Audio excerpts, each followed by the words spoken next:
Like most sales, there's two ways to sell a gift card. The first one will start by checking out an appointment. We'll select the checkout button. In this case, we're just going to go right to checkout. And in this window, you'll see plus gift card. So here we would hit add gift card. I'm going to choose physical card.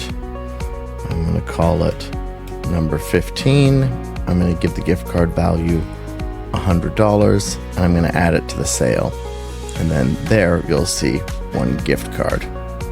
And that would be if you're selling physical, you'd set it as an e-gift card if you wanted to do e-gift card. I'll continue. We're going to pay cash for this. And there we go, one gift card for $100. The other way is through the sales tab. We select sales, new sale. In this case, I'm going to make it a walk-in. I'm going to add a gift card. In this case, we'll do e-gift card. You would select a design, pick a value, and then here you would enter the recipient's email and their name and add it to the sale. And that's it.